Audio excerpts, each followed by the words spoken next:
Cronin Toyota and Cronin Nissan are honored to partner with Proudly We Served, as well as the continued support of our local active and retired military veterans across eastern Indiana.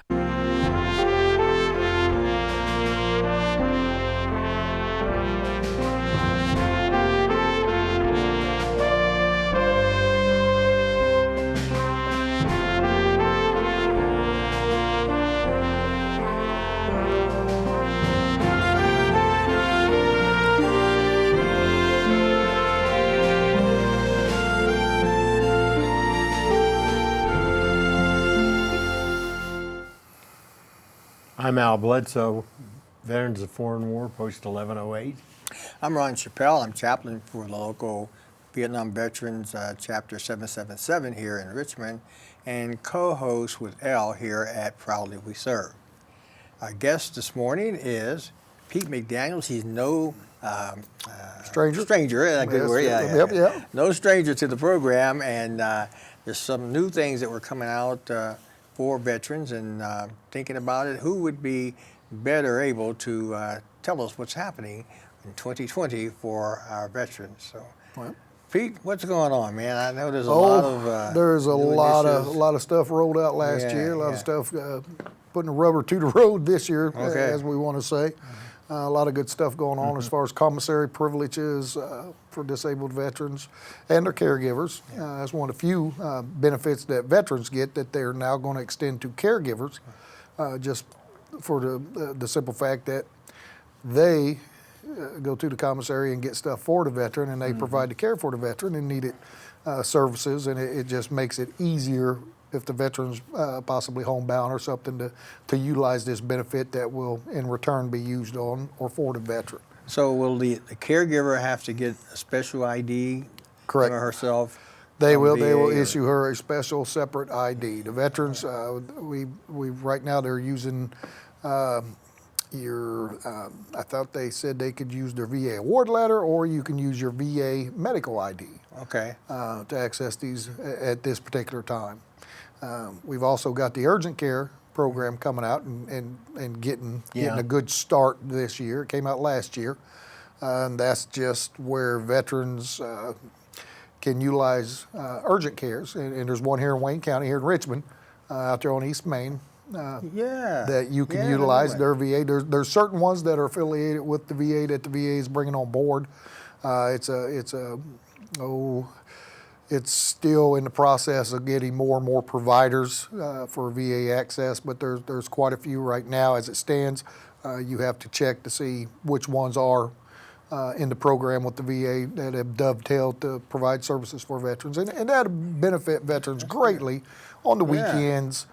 After hours when the VA clinic is closed. Do they have to get registered with the VA to do that, or can I just leave here today and go to urgent care? You can leave here today and go there as long as you've got your ID and say, look, I'm in the VA. So you don't medical, need any of the special paperwork? No, they'll basically just run it through the VA for billing, and they'll check your information, and if it all lines up and you are a member within the VA medical, right, they'll cover it. Right. You get up to 3 visits at no charge.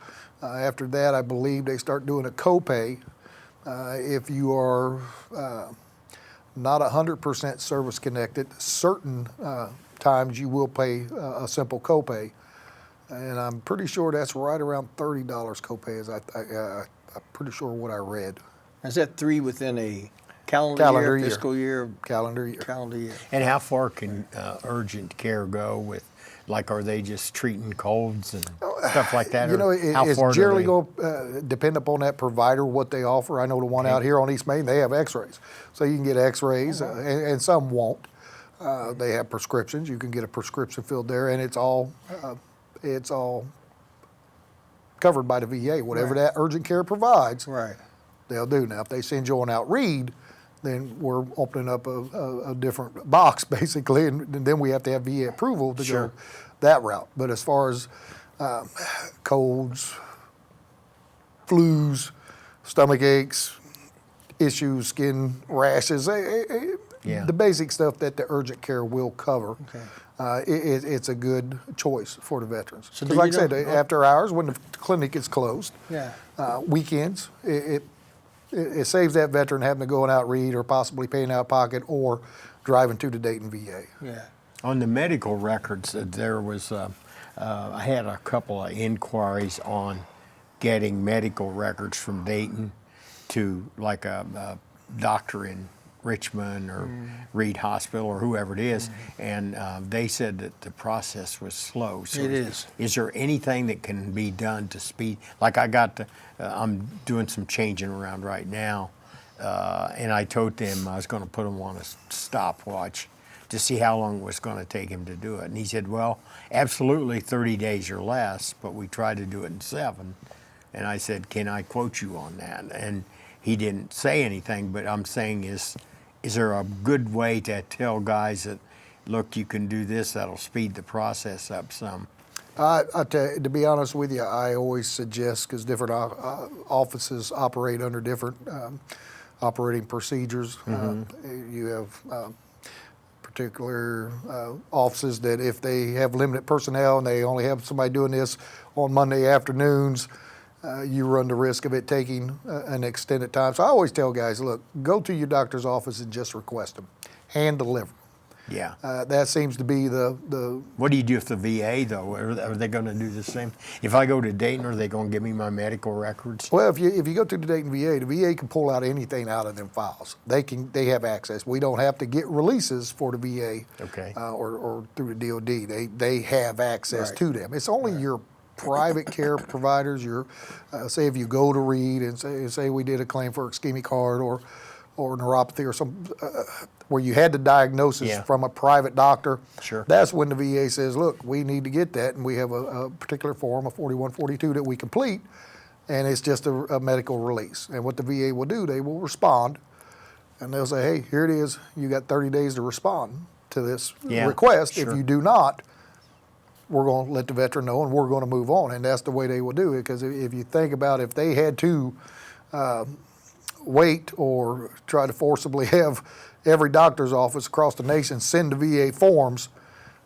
it would be a job in itself. They would get nothing done. So they will request them as a service to you, and then after they do not receive them after a couple weeks or 30 days, they send you a letter that says, hey, we've requested these from your doctor that you signed a release for, and we have yet to get a response. Yeah.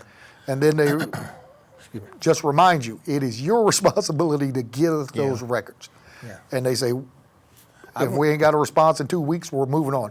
So at that point, I tell veterans, look, call them, go down there and first establish if they received that request from the VA, make sure that there's no confusion or no lost paperwork. And once they confirm, well, yeah, we have, advise them, I've got a small window here that the VA is going to wait. They're not going to hold my stuff waiting on you to respond. Sure. Yeah. You got 2 weeks. Either give it to me and bring it to my office, and I'll get it faxed forward, or you can fax it on yourself, because they tell you exactly where to send it if you want to go retrieve it on your own. And that's generally how you have to respond to those. You either got to one prod them and say, you need to get this done, and if you can't, you need to tell me right now and hand them to me, and I'll get it done. Yeah. But the VA says there's nothing we can do if they do not respond. Yeah. We'll make a decision based off what information we have. And it's common sense, because it's different doctors, hospitals, they all do stuff differently. Some prioritize and say, you know what, veterans take a priority, let's make sure we get their stuff done because they're on a timeline. Others, not so much. They say, well, they'll wait in line just like everybody else requests, and if that individual is off for an illness or that does that particular job, well, you got to wait till they come back like everybody. Yeah, you would think, for example, Wright-Patterson, that it would be a shoe-in for transferring information, data, to the VA. But I found that was not the case. And so what I had to do, I went to Wright-Pat and I requested all of my records, but they told me I had to wait 30 days, and they burnt me a CD. Right. And I went up there and I got it, I took that CD, took it over to VA. Yeah. And They uploaded Yeah, everything. And that's like DOD and VA, two different animals. Yeah. But again, the VA, when they get into the claims, they can find all that stuff through both. Now, trying to get them two to dovetail and communicate takes a little bit more. Can you write a prescription? Can a Richmond doctor, let's say at Reed, can they write a prescription and send it to the VA, and the VA will fill that? Will they honor that? You know, there was a time there where we just just wasn't done. That's a two-way street. If Reed writes a prescription for a service-connected illness, the Dayton VA will look at it and contact your primary care physician and say, hey, should they be having this? And they'll wave the magic wand, say and they'll fill it.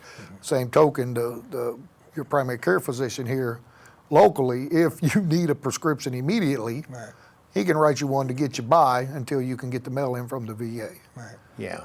And that's a good, it's a good benefit to have. Because I've known many people that have lost their medication, ran out of it, and some of it's very important medication that they do not want them to go without on a daily basis. So they say, here, we can fill this prescription. And we're so close to the Dayton VA, they can fill them immediately over there as well. Yeah. What about some of these new programs now that are coming out now, the Blue Water? Well, the Blue Water, we Ron Weedy just, guy that works with Melva, he just got an article in the Gad about that magazine, that local Wayne County paper that goes around.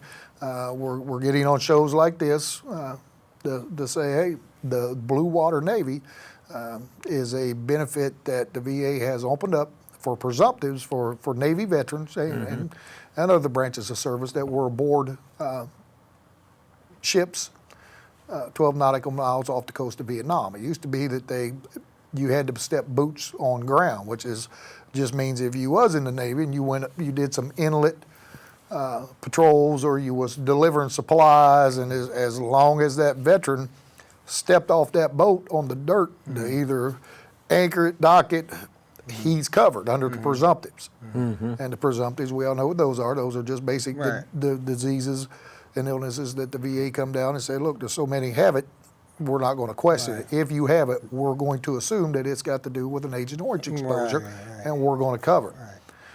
Well, before, in the past, a lot of veterans had these issues, but they weren't covered because they was in what they call Blue Water Navy, which means they was off the coast and they was far enough out. So the VA finally come down and said, look, we're seeing more and more of this. There's possibly drift, there's equipment coming back on them vessels, so possibly, so we're going to grant service connection for these same diseases that boots on ground. They should have been done. I remember looking out as they were spraying that stuff in Nam and the jungles here, and watching that stuff just kind of float away in the air. And it just made sense to me that anybody in that area, in that region, close to it, could inhale that air and be affected. And I've had multiple people in my office over the years that were Navy veterans that had every laundry list of disease that boots on ground veterans have had, and every one of them was denied. And a lot of good guys, a lot of good people, a lot of families struggled through this point, but fortunately they've started doing it January 1 of this year. We filed claims last year in preparation for the first of the year, starting in 2020, and now they're beginning the process of processing these claims to help these veterans out to get the benefits that they're entitled to. Now, what about our Navy brothers who some have probably maybe deceased from some of those presumptives? Right. And will those families be able to come down to VA? And It's still unclear on that. The rule is that if a veteran passed of a disease or from an injury that was service-connected, even prior to, if the claim was in process or if he hadn't filed it yet, that the family could come back and file a claim. If they have a widow, they can get the DIC claims going for the widow that would entitle her to a pension. This will be similar. But again, they're not impossible, but they're very complicated. Right. Because the veteran has passed, they can't do, if there's any questionable stuff in his records or files, or the VA says, look, he's not here to question, we really got to have the information before we can move on. So it complicates things, but it doesn't take it completely off the table. Right. And like I said, I have a rule in my office. I will not tell no veteran no on a claim unless I am 100% positive it's fraudulent or it's something that's already been visited and the VA has addressed it and nothing has changed. There's no new and material evidence, so there's no sense in reapplying. I don't want to water down the system for claims, and that's what we do. But if there is even a small chance that a widow or a veteran might get a benefit or might be entitled to a benefit that they rightfully have earned, I have no problem with filling the paperwork out. Yeah. And that's pretty much the way we do it. We always be clear and say, now we're going in this, we got a 50-50 or we got a less than 50-50 shot, but more than likely it's going to come back like this, but you know what, we're going to try just for the sake of that veteran. Because we don't make the rules in my office. We basically package up the claim, we send it upstream, and then we just monitor it and keep an eye on it. The veterans or the widows have questions, they can contact us. And if we do not know the answer, we have the access to the VA to get the correct answers that they need. So what else is new for 2020 for veterans? Well, we covered the commissary, we got the blue water, the Tell me urgent about care. that commissary business a little bit. Yeah, that's Well, that's for guys that are retired. It used to be just for Just retirees or retirees, 100% disabled. Right. And they come down and they said, look, we're going to open it up to everybody. If you got a 10% disability, which is the lowest rating you can get through it, well, 0% is the lowest you can get, I'm sorry. But 0 to 10% or greater, you can go to the commissary just like when you was on active duty. And we've all been to the commissary. Yeah. sure. Commissary, it's a pretty good gig. I read It's good. a little deal on it the good. other day. They said that if a veteran utilizes the commissary and the PX privileges, it would save them between $4,000 and $5,000 a year because there's no taxes. No taxes, right? There's some general So there's no tax on this. on what you buy. No. They run sales on stuff. That's quite a bit. And it does. I guess if you've got a family of four and you spend a couple $100 a week on groceries, over time it does add up. Yeah. But Even there's making the trip, it's still from here. It's one of them things you got to watch. I read in the article that they do a 1.7% or 1.9% surcharge when you use a credit card or you pay with a debit card. But if you pay cash or use a check, you pay no fees.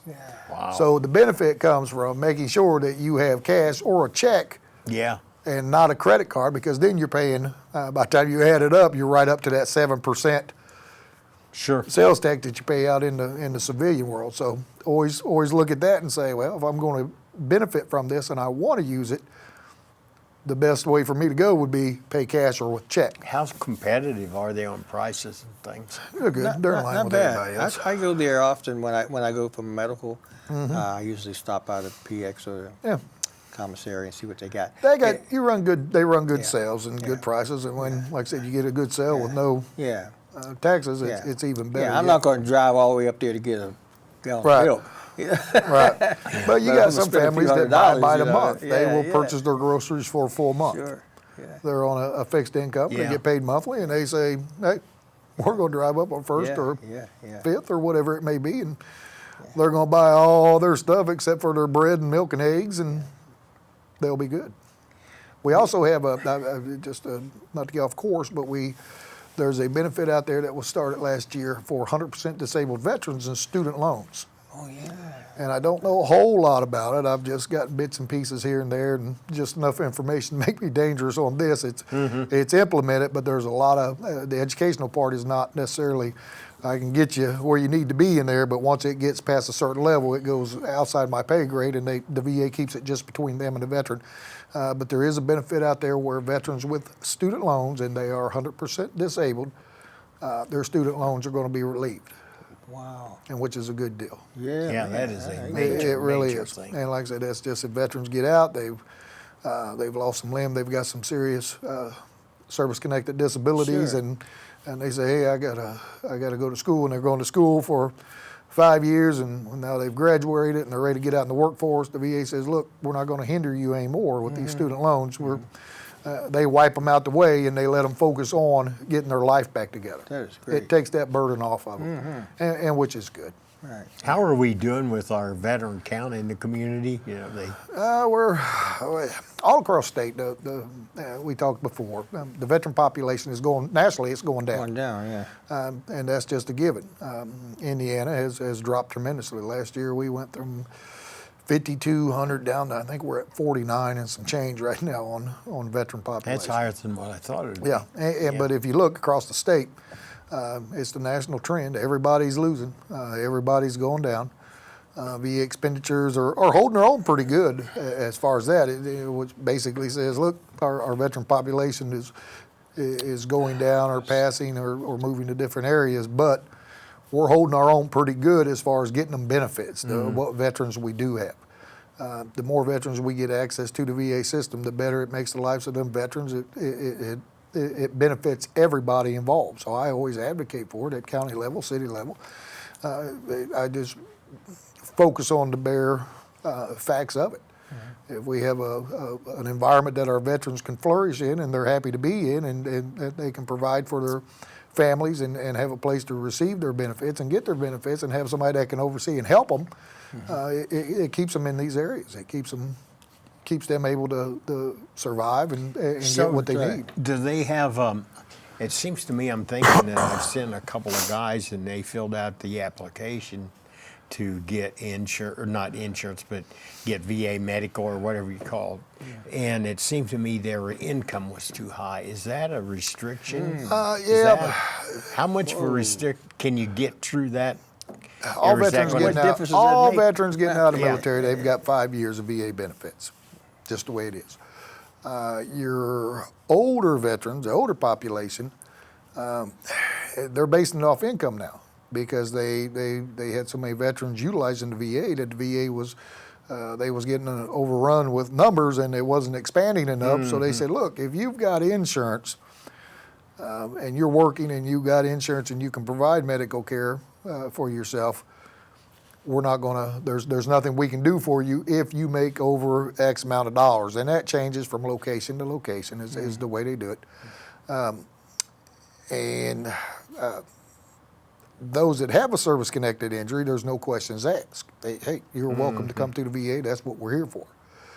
So they kind of put it in priority groups, and they said a veteran making $100,000 a year that has great health insurance, he doesn't necessarily need it. He don't have no service-connected injuries, no problems. And here we have this veteran that's, just recently got out of the military. He's lost a limb. He's having trouble finding steady work due to some other problems. He needs health coverage. We need to get him all we can. So they're going to say, sorry, we're kind of narrowing it down to most need it right now. And everybody can look at it and say, yeah, does it make it right? I don't necessarily agree with it. I think we should expand the VA if we need to let all veterans have the benefit. Certainly. That's it's a good deal. Yeah, that would be my thinking. That was one of the pros and cons, or one of the pros for going in the military. You always look back and said, hey, I've always got this to fall back in. I serve my country. I'm going to make a deal with you. I'm going to do my part, and Uncle Sam says, hey, we're going to do our part, and this is one of the benefits of it. And I think it would be a nice thing to do. But do I understand it? Yes, we understand today's times and the way stuff is prioritized and what goes on with budgets. And so if this guy's got health coverage, I'd rather see the guy that truly needs it get bumped to the front of the line. Yeah. Okay. All right, so we're running out of time, guys.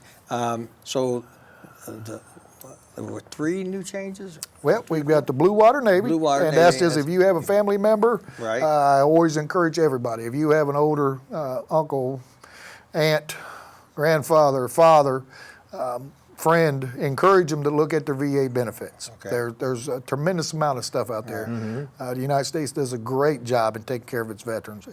We should be proud of that, that we do take care of our veterans in the ways that we do. There's the educational benefit, 100% service connect. Even if you're paying on that student loan right now and you've paid it down to a quarter, you owe $2,000. Hey, it don't matter. Try to file that claim. Now, I don't think they're going to go back and give you what you paid back, but they'll take away what's owed from this point. Balance, Right. The urgent care, check with the urgent care that you're looking at in your area and first establish that they are taking VA, and then put that on your list if you can't get into the clinic quick enough or you need to go see somebody. Okay. And then when we get into the commissary privileges, that is what it is. It's just, we all know what the commissary is. Sure. And it is one of the few, or one of about the only one, benefits that they extend to the caregivers of the veteran. Yeah. Wow. So more than just the veteran can utilize that benefit. And these are all just kind of perks. These are things that active duty and 100% disabled veterans have been able to utilize for years. And VA finally come down and said, look, let's open this up to everybody. It's not going to hurt nothing. It complicates stuff at the main gate. When you got more people rolling in, it's for security reasons, but they can work through all that. And Urgent care is a big one. Urgent care is a big one. Yeah, that's a great benefit because we've all twisted an ankle and limped around for 2 or 3 days, and then at Friday night about 9 o'clock at night we decide we want to go get some. But there ain't nowhere to go for 3 days. That's the truth. So we start getting sick on Thursday and pray we can ride it out until Friday and be over it. It don't happen. All right, guys, we're going to have to go. Hey, folks, thanks, Pete. I knew it was going to be a good show. Pleasure being here. Pleasure being here. And you can contact Pete. Yep. Get a hold of the office. Number was, what was your number? 765-973-9207, and that's the Wayne County Veterans Office.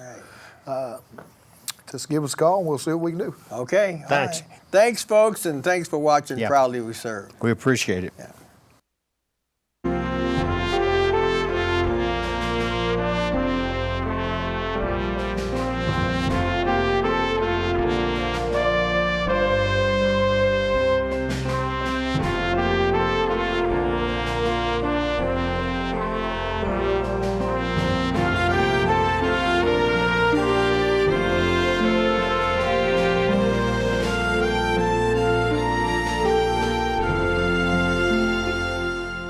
Cronin Toyota and Cronin Nissan are honored to partner with Proudly We Served, as well as the continued support of our local active and retired military veterans across eastern Indiana.